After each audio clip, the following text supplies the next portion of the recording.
अऊज़ु बिल्लाहि मिनश्शैतानिर्रजीम बिस्मिल्लाहिर्रहमानिर्रहीम। कल्ला बल्ला तुक्रिमूनल यतीम वला तहाज़्ज़ूना अला तुआमिल मिस्कीन व तअकुलूनत तुराथ अकलन लम्मा। सदक़ल्लाहुल अलियुल अज़ीम। नहमदुहु व नसल्ली अला रसूलिहिल करीम व अला आलिहि व अस्हाबिहि अजमईन, अम्मा बाद। रब्बि इश्रह ली सदरी व यस्सिर ली अमरी वहलुल उक़दतम मिन लिसानी यफ़क़हू क़ौली। अज़ीज़ सामईन व सामियात, आज मैं आपके सामने यतीमों और मिस्कीनों के साथ हुस्न सलूक के सिलसिले में चंद बातें रखने की कोशिश करूँगी। अल्लाह ताला सूरतुल फज्र में फरमाते हैं कि हरगिज़ नहीं, तुम यतीमों के साथ इज़्ज़त का सलूक नहीं करते और मिस्कीनों को खाना खिलाने पर एक दूसरे को नहीं उकसाते और मीरास का सारा माल खा जाते हो। तो इन आयतों पर अगर हम गौर करें, अपना जायज़ा लें, तो हमें मालूम होगा कि हम कहाँ तक इन आयतों पर अमल कर रहे हैं। अल्लाह ताला इन आयतों में कुफ़ार की खसलतों को बयान किया है। हम ईमान वाले हैं, हमारा अल्लाह पर, रोज़े आखिरत पर ईमान है, इसके बावजूद भी इस तरह की बुरी आदतों में, बुरे अमाल में हम मुब्तला हैं।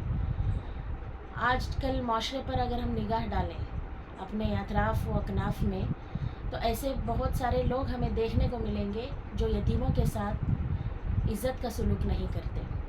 अल्लाह ताला इस आयत में फ़रमाते हैं कि यतीमों का हक़ अदा करना, उन पर ख़र्च करना, और तीसरी जो चीज़ अल्लाह ताला ने बताई है वो उनका एहतराम है। उनके साथ एहतराम से पेश आना, ये भी उनका हक़ है।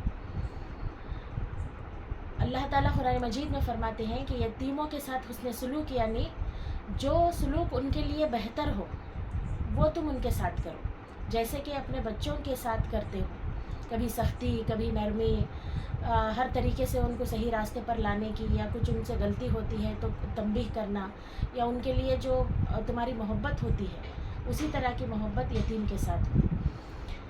हम देखें कि माशरे में या हमारे घरों में अगर यतीम है तो उनके साथ हमारा सलूक कैसा है। अल्लाह के नबी सल्लल्लाहु अलैहि वसल्लम फरमाते हैं कि सबसे बदतरीन घर वो है जिसमें यतीम हो और उसके साथ अच्छा सलूक न किया जाता हो। और फिर आप सल्लल्लाहु अलैहि वसल्लम फरमाते हैं कि सबसे बेहतरीन घर वो है जिसमें यतीम हो और उनके साथ अच्छा सलूक होता हो। यतीम के मानी है जिनके बाप इस दुनिया से रुखसत हो गए जबकि अभी वो बालिग नहीं हुए थे। तो नाबालिग बच्चे, अभी कम सिन छोटे बच्चे हैं और उनके वालिद इस दुनिया से रुखसत हो गए, वो यतीम के दायरे में आते हैं। तो ऐसे बच्चे हमारे माशरे में, हमारे मोहल्ले में, हमारे रिश्तेदारों में, जहाँ कहीं भी है, उनके साथ हमारा मामला इज़्ज़त का, एहतराम का, उनके साथ अच्छे सलूक से पेश आना है।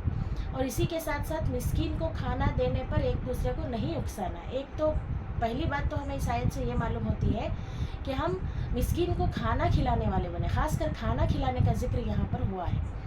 मिस्कीन को खाना खिलाना, उनकी दीगर ज़रूरियात को पूरा करना है और फिर दूसरों को तरग़ीब भी देना है। लेकिन यहाँ पर जो बुरी खसलत बयान की गई है, जो आखिरत का इनकार करते हैं, अल्लाह पर ईमान नहीं रखते, माल की मोहब्बत में बुरी तरह से गिरफ़्तार है, उनकी आदत ये होती है कि ख़ुद भी नहीं करते और दूसरों को करने की तरग़ीब भी नहीं देते।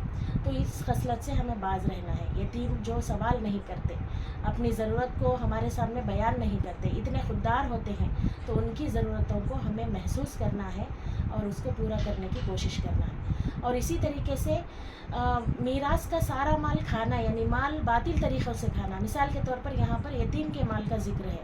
यतीम अगर नाबालिग है, उनका अगर माल है, तो उस माल को उन्हें सही सलामती के साथ वापस देना।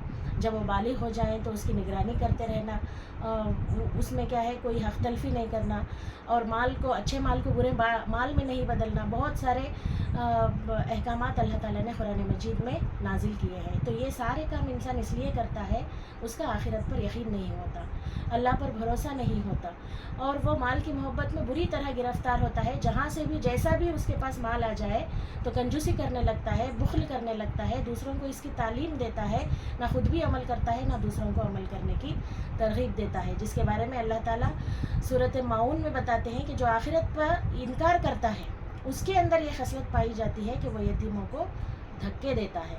तो इन आयात पर मज़ीद गौर करना है। हमने सूरतुल फज्र का मुताला किया तो ये बातें मुझे बहुत ज़्यादा असरअंदाज हुई, ये सारी चीज़ें बातें जिस पर मैंने बहुत ज़्यादा गौर किया। اللہ تعالی ہم تمام کو عمل کی توفیق عطا فرمائے. آمین. وآخر دعوانا ان الحمد للہ رب العالمین.